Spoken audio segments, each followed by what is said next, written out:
Pessoal, tudo bem? Bom, aqui quem fala é o professor Iago. Estamos aqui para mais uma videoaula de Química. Em específico, hoje nós vamos trabalhar o conceito de fórmulas iônicas, tá bom? A grande verdade, pessoal, é que eu preciso do conceito de fórmulas iônicas para a gente chegar no que nós chamamos de determinação de um mol iônico, que a gente está fazendo as relações estequiométricas nesse momento, certo? Em que envolvem mol com massa, massa com quantidade de matéria, volume e vice-versa. Nós estamos fazendo aí diversas relações dos conceitos molares, tá bom? E também existe o conceito de mol de uma fórmula iônica, tá bom? A gente precisa fazer uma revisão um pouquinho sobre o que são essas fórmulas iônicas, de onde elas vêm, como nós determinamos uma fórmula iônica, certo? Para a gente chegar no conceito de relacionar um mol de fórmula iônica e, consequentemente, calcular as suas massas, beleza? Então acompanhem comigo uma breve revisão de alguns conceitos que nós já estudamos, por exemplo, como uma parte de ligação iônica, e é claro, vamos introduzir os novos conceitos que a apostila está abordando nesse momento em relação ao mol iônico, tá bom? Então vamos lá, galera.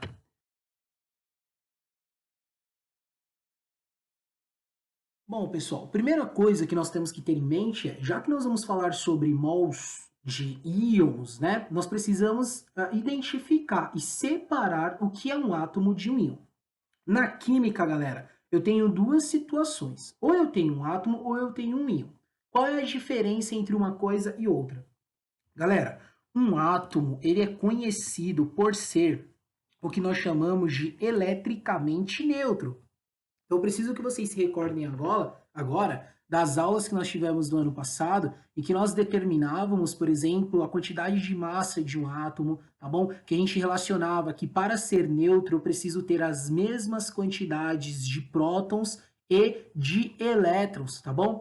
E um átomo, galera, ele é justamente classificado em uma neutralidade, ou seja, quando eu tenho um átomo, eu não tenho diferenças entre a quantidade de prótons e a quantidade de elétrons, tá bom? A gente deixa o nêutron um pouquinho de lado agora. A neutralidade se assume pela quantidade de prótons e de elétrons. Então, o que, que nós temos? Nós temos que um átomo, ele é eletricamente neutro, ou seja, a quantidade de prótons, ela tem que ser igual à quantidade de elétrons. Isso significa ser neutro, portanto, isso significa ser átomo, certo? Lembrando que a quantidade de prótons está no núcleo de um átomo e a quantidade de elétrons está situada na eletrosfera, tá bom? Aqui nós temos o núcleo do átomo e aqui nós temos a eletrosfera, bem precisamente nessa parte o elétron, tá bom? E aí, galera, quando eu não tenho um átomo, é porque ocorreu uma reação química ou talvez uma ligação química, e aí ou alguém ganhou ou perdeu elétron. Vale destacar que quando eu tenho um íon, é porque eu tenho diferenças na quantidade de prótons e de elétrons. Então a quantidade de prótons deve ser diferente da quantidade de elétrons. Só que, entretanto, o que nós precisamos saber é o seguinte: eu nunca posso mexer na quantidade de prótons de um átomo, porque como nós já estudamos, a quantidade de prótons de um átomo é como se fosse, né, o RG do meu átomo. Ele é intransferível, ele é o que caracteriza o meu átomo, certo? Então, por exemplo, quando a gente representa o número atômico, que a gente representa por Z, nada mais é do que a quantidade de prótons que tem no núcleo de um átomo, certo? Então, eu nunca, jamais posso mexer ou alterar a quantidade de prótons. Então, quem sempre sofre constantes mudanças é os elétrons. São os elétrons que participam das ligações químicas, são os elétrons que, na grande maioria, participam das reações químicas, né? Dentre outros fenômenos que nós já estudamos. Então, aí eu chego à conclusão na seguinte situação: um átomo ele pode ganhar ou perder elétrons, mas o número de prótons, até mesmo porque fica no núcleo, é uma região extremamente pequena e difícil de chegar, né? A gente não pode alterar. O número de prótons é como se fosse o RG do meu átomo, tá bom? É o número atômico do meu átomo, portanto a gente não mexe, beleza? Bom, galera, a outra situação que nós temos é a seguinte, tá bom? Se um átomo ele ganhar elétrons, o elétron ele tem carga negativa, certo? Então ele vai ficando cada vez mais negativo. Agora, se um átomo ele perde elétrons, como o elétron tem carga negativa, um corpo expulsa carga negativa, ele vai ficando cada vez mais positivo. tem duas espécies de íons, tá bom? Então eu vou apagar aqui agora para a gente ter um pouquinho mais de espaço para a gente, né, determinar essa situação. Eu tenho duas espécies de íons que eu preciso que vocês se recordem nesse momento. Quais são as duas espécies de íons que eu tenho? Então, ó, eu vou classificar aqui, certo? Nós temos os íons, e os íons podem ser classificados como cátions, ou então eles podem ser classificados como ânions, certo? Os cátions são os íons positivos e os ânions são os íons negativos. Agora a gente precisa interpretar isso daqui. Fica positivo quando perde elétrons. Se você perde elétrons, você fica positivo, você vira um cátion. Fica um ânion quando você ganha elétrons, certo? Porque se você ganha elétrons, você vai ficando cada vez mais negativo. Então, essa é a diferença de um átomo para um íon. Um átomo não pode haver essa diferença de elétrons, certo? A quantidade de prótons permanece igual. Mas no átomo, eu tenho quantidade de elétrons semelhantes de prótons. Já em um íon, não muda a quantidade de prótons, mas a constante, né, a quantidade de elétrons, ela está numa mudança constante. Eu sempre ou ganho ou eu perco elétrons, tá bom? Então, vamos analisar os dois casos que eu coloquei aqui. Se eu tenho íons positivos ou íons negativos, depende de ganhar ou perder elétrons, tá bom? Então, pessoal, a ideia é o seguinte: íons eu posso classificar como cátions e posso classificar como ânions, tá bom? Cátion perde elétron e fica positivo. Ânion ganha elétron e fica negativo. Um átomo ele tem que ter quantidades iguais de prótons. Em decorrência desses íons, né, eu posso ter o que eu chamo de compostos iônicos.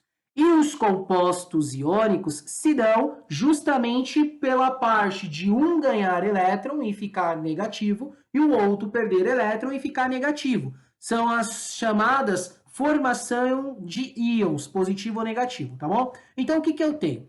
Átomo com baixa eletronegatividade, são os metais, tendem a perder elétron e formar um íon positivo, que no caso são os cátions, tá bom? Já um átomo com alta eletronegatividade, isso significa que ele já tem muitos elétrons perto, né, na sua última camada, então ele está próximo de completar o seu octeto, então ele ganha, ele recebe, ele rouba o elétron de um metal, ou seja, aqui nós estamos falando de um não metal, e ele tende a ficar negativo, ou seja, ele forma um ânion. Então, o que eu vou colocar aqui? Esses que têm tendência a perder elétron e formar o cátion são os metais, certo? Então eu tenho um metal. Agora, um átomo com alta eletronegatividade, que está próximo de completar o seu octeto, são os chamados não metais, beleza? Então, o metal, ele forma um cátion, o não metal, ele forma um ânion, tá bom? E aí é o seguinte, nós sabemos, devido às aulinhas de física, certo? Que os opostos se atraem. Então, fisicamente falando, se eu tenho uma formação de positivo com negativo e eu quero formar um composto químico, a atração é muito forte. O cátion sofre uma atração pelo ânion imensamente intensa, tá bom? Então, eu tenho o que eu chamo de atração eletrostática entre esses cátions e esses ânions, e aí eu acabo formando uma substância iônica, o que é um composto iônico, tá bom? E como é que se forma uma substância iônica, pessoal? Através do que nós chamamos de ligação química. Mais especificamente, né, ligação do tipo iônica, certo? Que é formada entre um metal com um não metal, certo? Beleza? Então, ó, deixa eu só apagar aqui para escrever sem abreviar, certo? Então, ela é formada por um metal e um não metal. Então, deixa eu pegar novamente aqui a caneta, beleza? Então, aqui nós determinamos o que seria uma ligação do tipo iônica, certo? Metal com um não metal. E aí, galera, nós temos que saber que esses compostos, quando eles se formam, devido à intensidade muito grande da atração eletrostática, eles sempre se formam sólidos, tá bom? E outra coisa também, qual que era a palavra-chave que nós utilizávamos quando nós tínhamos uma ligação do tipo iônica? Quando nós tínhamos uma ligação do tipo iônica, a palavra-chave era transferência de elétrons, ou seja, alguém ganhava elétrons e outro perdia elétrons, certo? É o que dá a formação do cátion e do ânion, beleza? Então, eu coloquei aqui para a gente revisar um pouquinho essa questão das ligações iônicas. Primeiro, ligação iônica se dá sempre entre o metal com o não metal. O metal é o cara menos eletronegativo, para falar a verdade, o metal ele é eletropositivo, então ele tende a perder os poucos elétrons que ele tem em sua última camada. Já os não metais são os caras mais eletronegativos da tabela periódica. Portanto, eles possuem mais elétrons na última camada e eles tendem a pegar o elétron que parte do metal para formar o seu octeto, certo? Então, eu passei dois exemplos aqui e a ideia é a gente determinar fórmula também, beleza? Então, por exemplo, quando eu coloco o sódio e o cloro para fazer, né, realizar uma ligação química. Se vocês lembrarem das aulas de ligações iônicas, o que a gente precisa fazer? Precisamos representar a distribuição eletrônica. Então, por exemplo, o sódio, que tem número atômico 11, vai ficar 2, 8 e 1, a distribuição eletrônica. Naquele famoso 1s2, 2s2, 2p6, 3s1. Ficaria assim a distribuição eletrônica do sódio, certo? Então, aí, o que eu tenho nessa situação? O sódio, ele trabalha com um elétron na última camada. Então, eu representei ele aqui. O cloro tem número atômico 17, certo? Então ficaria 1s2, 2s2, 2p6, 3s2, 3p5, o que dá 2, 8 e 7 se nós fizermos a distribuição por camadas. Ou seja, nós vamos chegar que o cloro tem 7 elétrons na última camada. Isso, pessoal, para quem já sabe fazer direto, sabe que o sódio é da família 1A, portanto ele tem um elétron na última camada. E o cloro, ele é da família 7A, portanto ele tem 7 elétrons na última camada. Como que ficaria, então, essa ligação? Determinando a existência dessa ligação. O sódio perde elétron para o cloro, então ele fica uma vez positivo porque ele perdeu um elétron. E o cloro, que ganhou um elétron, ele fica uma vez negativo. Agora é que vem a sequência. E como que nós fazíamos para determinar a fórmula, certo? Galera, um positivo com um negativo são cargas opostas, ou seja, se atraem, e como estão em mesmas quantidades, né, um anula o outro. Então, isso daqui ficaria NaCl, ponto, certo? E ele ainda se forma sólido porque é um composto iônico. Agora, vamos determinar a fórmula da representação química do MgCl2. Então, eu já deixei aqui a representação de como ficaria a ligação, certo? Mas eu quero que vocês entendam novamente por que virou MgCl2, de onde surgiu esse 2, por que aqui não tinha número que nós chamamos de número tombado, ficou um átomo de sódio e um átomo de cloro. Tudo isso vem das ligações químicas. Por isso que é importante a aula de ligação química nessa parte de determinação de fórmula, para a gente chegar no mol iônico, tá bom? Então, por exemplo, o magnésio, fazendo direto agora, porque nós já sabemos também, ele é da família 2A, logo ele tem 2 elétrons na última camada, está sendo representado aqui pelo X, tá vendo? Então, são 2 elétrons na última camada. É o que ele trabalha. Cada cloro, nós vimos aqui, né? Tem 7 elétrons na última camada. Então, 2, 4, 6, 7. Cada cloro. Como é um MgCl2, são 2 átomos de cloro e um de magnésio. Agora, por que fica assim? Na hora de representar, eu represento um magnésio e 2 cloros. Bom, o magnésio perdeu um elétron. Esse cloro ficou com 8, já não posso mais mexer nele. O magnésio ainda tem um elétron para fornecer, ainda tem mais um cloro aqui bonitinho para receber, certo? Agora, a contagem eu sempre faço de maneira individual. O que é contar de maneira individual? Aqui eu tenho um magnésio. E o magnésio, ele está perdendo 2 elétrons. Quem perde um elétron fica uma vez positivo. Quem perde 2 elétrons fica 2 vezes positivo. Tá aqui. O magnésio 2 vezes positivo. Perdeu 2 elétrons.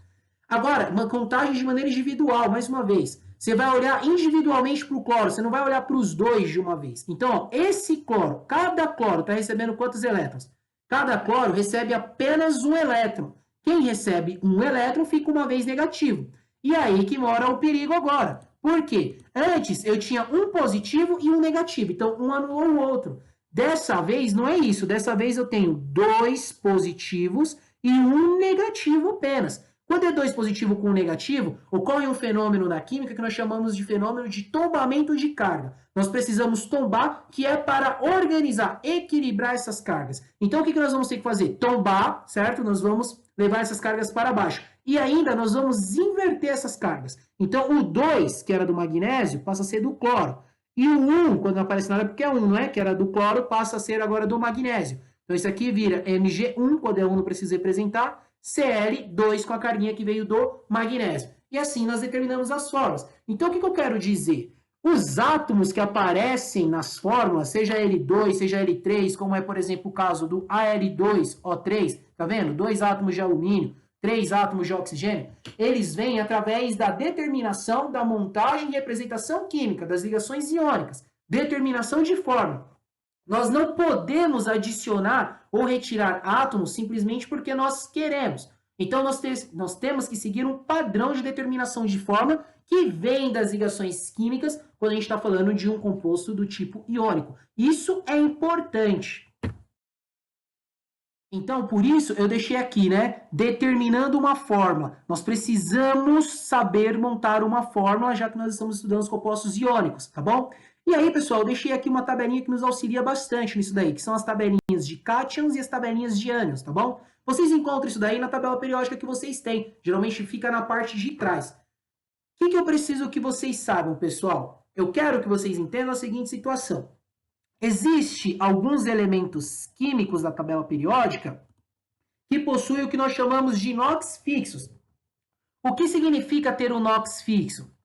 Significa que ele não vai variar, ele não vai mudar, independentemente do composto que nós estamos analisando ele, certo? Então, por exemplo, todo elemento químico da família 1A, pode pegar a tabela periódica aí, você vai ver que é o sódio, potássio, rubídio, dentre outros, possui o NOx mais 1, que é a carguinha que eles vão trabalhar. Isso significa que todo mundo que é da família 1A perde um elétron e fica uma vez positivo. Quem é da família 2A também tem o NOx fixo. Quem é da família 2A tem tendência a perder 2 elétrons, logo fica com a carguinha mais 2. O hidrogênio, ele não pertence à família 1A, mas ele está localizado lá por uma questão de organização da tabela periódica. Por coincidência, ele também é mais 1, tá bom? Agora, tem os positivos, mas também tem os negativos. Ah, perdão, entretanto, tem mais um aqui, ó, o alumínio, que ele também tem NOx fixo, ele é sempre mais 3. Tem os que tem NOx negativo também, que são fixos. Por exemplo, todo elemento químico da família 7A, família dos halogênios, flúor, cloro, bromo, iodo, astato, tem tendência a ganhar um elétron e ficar uma vez negativo. Aí, por exemplo, se você pegar o oxigênio, ele é da família 6A, então ele tem tendência a ganhar 2 elétrons para completar o quinteto, ele vai ficar 2 vezes negativo, certo? Dentre outros. Então, esses aqui são os elementos que têm NOx fixos.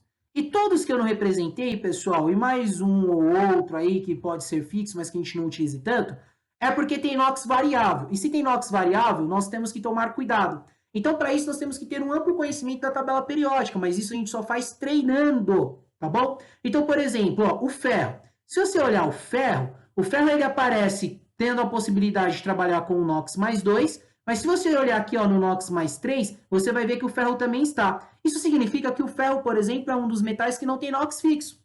Traduzindo, nesse momento que nós estamos introduzindo o conceito de montagem de fórmula, eu aconselho vocês a, sempre que algum exercício pedir para vocês representarem uma fórmula, consulte a tabelinha de cátions e ânions, tá bom? Sem contar que o exercício ele vai falar para você, se for um elemento químico variável, qual é o NOx que ele trabalha. Então, por exemplo, eu falo assim para vocês, galera, monta para mim uma fórmula entre o sódio e o cloro.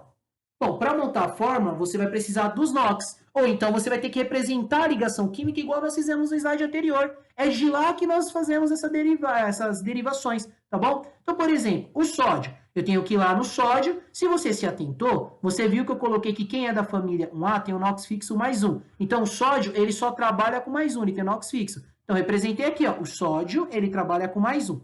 O cloro, ele é da família 7A, então ele trabalha com menos 1. Ele é fixo. Aí, ó, um positivo com um negativo, um anula o outro, vira o NaCl. Agora, por exemplo, eu quero que vocês representem aí, vamos representar a fórmula entre o alumínio é fixo, ele trabalha com NOx mais 3, e eu quero que vocês, por exemplo, peguem o fosfato. Aí, vixe, fosfato, eu não sei quem é. Fosfato, ele é um ânion, então por isso que vocês vão vir aqui na tabela periódica, tá vendo? E vocês vão consultar. Ó, fluoreto, cloreto, brometo, iodeto, eu quero fosfato, clorato. Clorato não é fosfato, então procura o fosfato. E aí você vai chegar e você vai ver que o fosfato é esse camarada aqui, ó. Olha o fosfato aqui, ó, tá vendo? O fosfato é o PO4 menos 3. Então, alumínio com o fosfato é o PO4 menos 3, tá vendo? De onde eu tirei? Tabela periódica. Tabela periódica tá lá pra gente consultar. Como que ficaria a fórmula entre o alumínio e o fosfato? Galera, 3 positivo com 3 negativo, não estão iguais os valores? Estão, então é só anular. Então a fórmula que se forma é o AlPO4, tá vendo? Então é muito simples. Bom, eu vou fazer mais uma montagem de fórmula, porque esse conceito é super importante, tá bom? Para a gente determinar, e aí a gente passa para o próximo slide. Vamos determinar uma fórmula agora entre o cálcio, certo? E o nitrato, beleza? Cálcio e o nitrato. Bom, o cálcio é fácil, todos vocês aí conhecem o cálcio, a gente usa muito o cálcio, certo? Então, por exemplo, o cálcio, eu sei que ele é da família 2A, então ele tem o NOx fixo, ó, mais 2. Então, o cálcio, ele é NOx fixo mais 2. Pode procurar que vocês vão ver que ele não vai repetir mais. E eu quero juntar ele com o nitrato. O nitrato é um ânion, então eu tenho que procurar na tabelinha de ânions. Nitrato, dá para perceber que é com nitrogênio, não é? Então, ó, eu tenho aqui, ó, nitrito, eu não quero, eu quero nitrato. O nitrato é o NO3-, tá bom? Então, o cálcio e o nitrato, então é o NO3, 1-. Pessoal, como é que fica a fórmula entre o cálcio e o nitrato? Vamos montar agora. Eu já sei os NOx, certo? Que é a quantidade de elétrons que cada um vai perder e vai ganhar. E aí eu cheguei em mais 2 e 1-. 2 positivo com negativo não estão iguais. Então, aqui vai precisar fazer o quê? Tombamento de carga. Isso, é o fenômeno que ocorre na química. Então, eu vou ter que inverter e tombar essas cargas. Então, o 2 passa a ser do nitrato e esse 1 passa a ser do cálcio. Então, vou montar aqui, ó.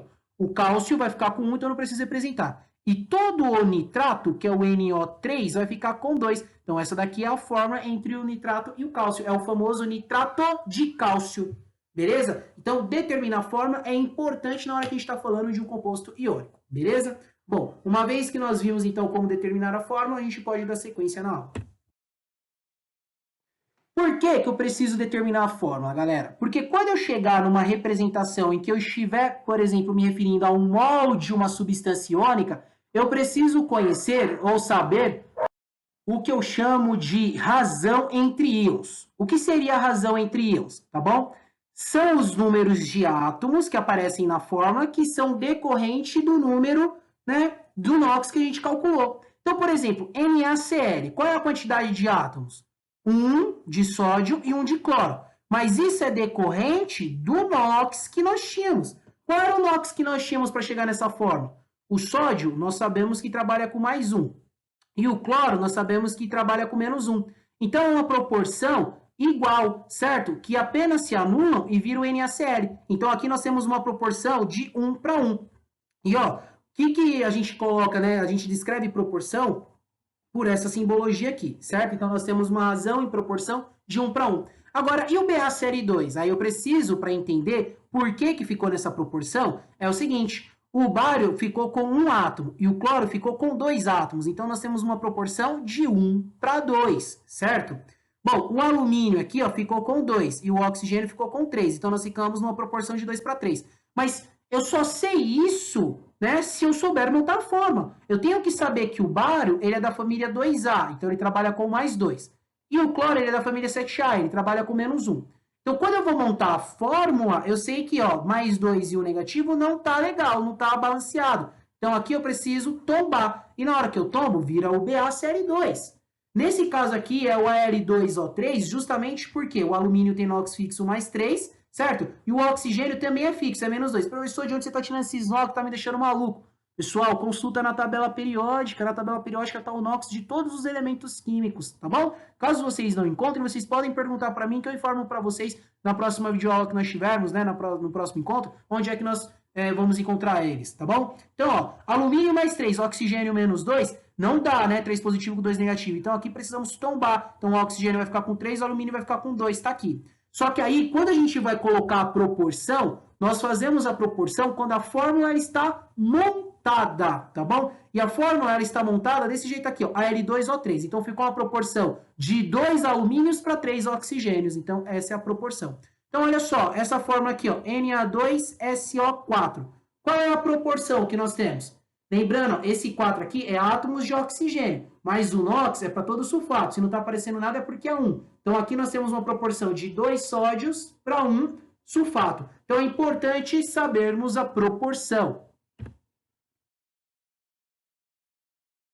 Também, quando nós estamos falando sobre íons também, é a questão das espécies diferentes de íons que nós podemos ter, tá bom? Então, olha só, os íons, né, são espécies com cargas elétricas diferentes de zero. Ou seja, certo? Eu tenho que ter uma diferença entre a quantidade de prótons, né, e de elétrons. Se for igual, é átomo. Para ser íon, então, tem que ser diferente a quantidade de prótons e de elétrons, tá bom? Então, olha só, uma coisa que é importante é, eu tenho íons que eu classifico como mononuclear. O que seria um íon mononuclear? São aqueles íons que são formados por apenas um átomo e não pela carga. Tá vendo? Porque aqui ó, tem carga mais 1, tem carga mais 2, tem carga menos 2, menos 1, menos 3. Não se confundam. Mononuclear é pela quantidade de átomos. Ó. Aqui é mais 1, mas é um átomo de sódio. Tá vendo?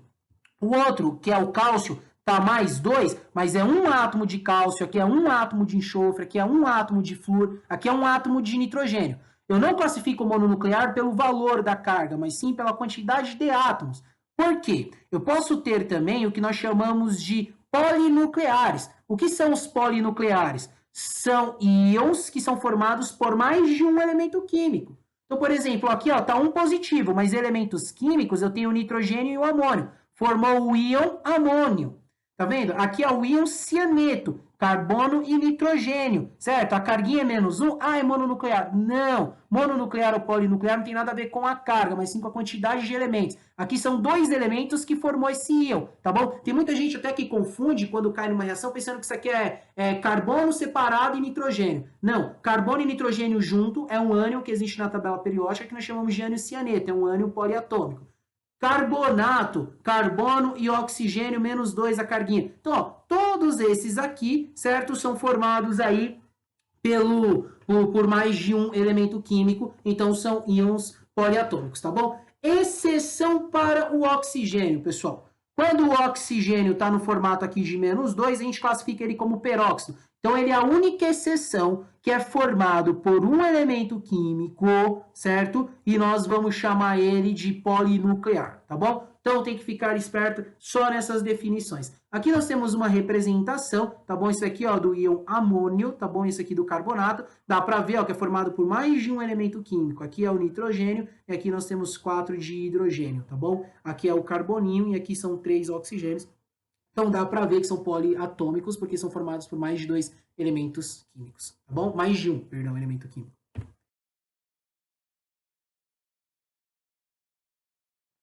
Bom, agora a gente chega na proporção, tá bom? O que seria a proporção? Foi o que a gente acabou de ver na outra aula, só que agora eu passei fórmulas iônicas um pouco mais complexas aqui, pessoal. Então, por exemplo, eu tenho a fórmula iônica aqui, ó, Na2SO4. Qual que é a razão? Qual que é a proporção entre íons que nós temos aqui? De 2 para 1.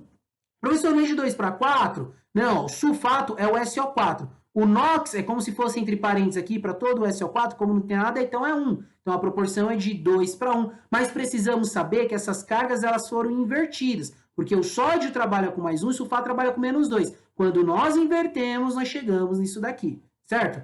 AL2CO3, 3. A proporção aqui é de quanto para quanto? De 2 para 3. Mas precisamos saber que esse 3 era do alumínio e esse 2 era do carbonato. Foi porque inverteu. Então, a proporção é de 2 para 3, mas os NOx era 3 do alumínio e 2 do carbonato. Tá vendo? Cloreto de amônio, tá bom? A proporção aqui é 1 para 1. O amônio já é NH4. O cloro é menos 1 e o amônio é mais 1. Por isso, ó, que quando a gente corta um positivo com um negativo aqui, vira o NH4Cl, tá bom? Cloreto de amônio. Olha esse aqui, ó.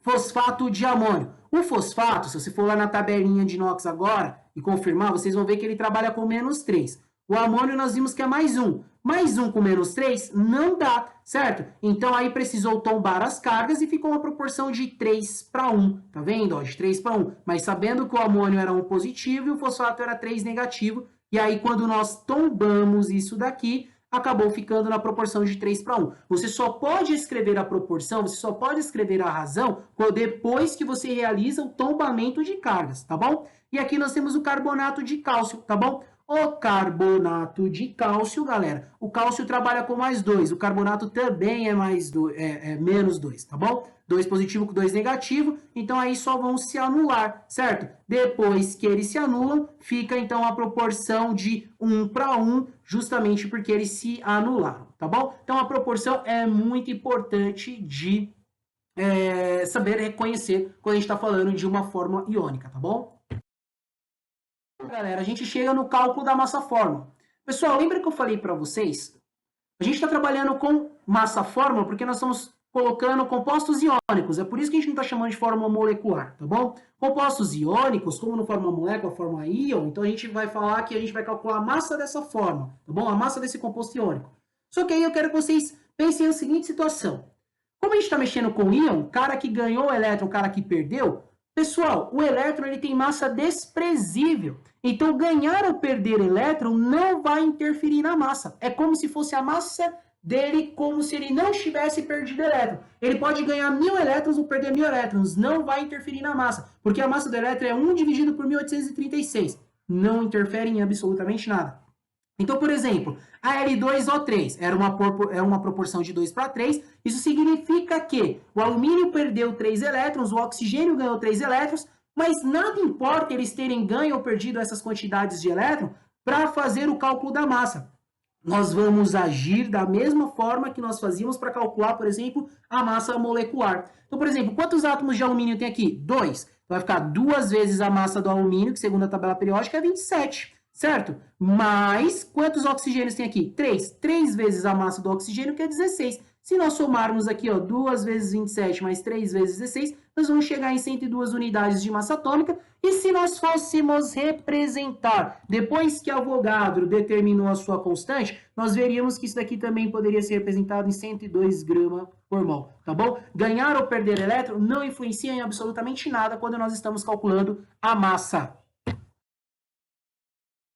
Bom, aqui eu deixei mais um exemplo para a gente ver o cálculo dessa massa, tá bom? Então, olha só, aqui eu tenho, né, uma amostra de nitrato de potássio, tá vendo? KNO3, um positivo e um negativo, uma proporção de 1 para 1. Não importa que um perdeu, o outro ganhou um elétron, tá bom? Nós vamos agir da mesma forma, porque não interfere na massa. Então, potássio, eu tenho 1, então vai ficar 1 vezes a massa dele, que é 39. Mais nitrogênio, eu também tenho 1, então vai ficar 1 vezes a massa dele, que é 14. Mas agora o oxigênio é 3, então vai ficar 3 vezes a massa dele, que é 16. Somando 39 mais 14 mais 3 vezes 16, nós chegaríamos em 101 unidades de massa atômica, ou podemos até descrever como 101 grama por mol, tá bom? Depois da constante de Avogadro. Então, pessoal, essa é a ideia, a gente saber representar as proporções de um composto iônico e saber que quando nós formos, ou quando pedirem para a gente calcular a massa-fórmula de um composto, para a gente envolver, por exemplo, em alguma relação estequiométrica,